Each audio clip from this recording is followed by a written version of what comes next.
Hello friends, இந்த வீடியோவில் இன்றைக்கி என்ன பார்க்க போகிறோம் அப்படின்னு பார்த்தீங்கன்னா, எஸ்ஜிடிடிஆர்பி 21/7/2024 நடந்த கொஷின் பேப்பர்லேருந்து கொஷின் நம்பர் 75 தான் பார்க்க போகிறோம். அதற்கான answer, book proof, page number, எக்ஸ்ப்ளனேஷனோட பார்க்கலாம். கொஷின் பாருங்கள். Choose the best option which gives the appropriate meaning of the idiom bad egg. Bad எக்கோட அந்த பேர்ட் எக்குன்ற அந்த வேர்டுக்கான அப்ராப்ரியேட் மீனிங் கேட்டிருக்காங்க. Option A, he was a man of bad behavior. Option B, the hen laid a bad egg. Option C, the hen laid an egg which was of a bad quality. Option D, he took rest in the bed. Correct answer. Option A தான் கரெக்டான answer. He was a man of bad behavior. இதான் வந்து கரெக்டான answer.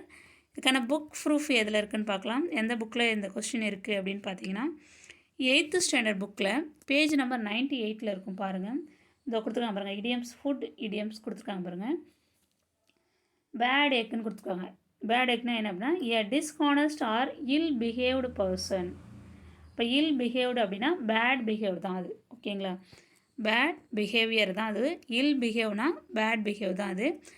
அதுக்கு meaning அது கொடுத்துருக்காங்க. கொஞ்சம் மாற்றி கொடுத்துருக்காங்க, ஆனால் ரெண்டுமே ஒன்று தான். ஓகேங்களா, இந்த கொஷினில் பாருங்கள், ஆன்சரில் பாருங்கள். பேட் பிஹேவியர்னு கொடுத்துருக்காங்க இல்லையா, இல் பிஹேவியர்னாலும் ஒன்று தான். ஓகேங்களா, இதுதான் வந்து கரெக்டான answer. 8th standard book page number 98 இருக்கும். இந்த வீடியோ உங்களுக்கு பயனுள்ளதாக இருக்கும்னு நம்புகிறேன். Thank you friends.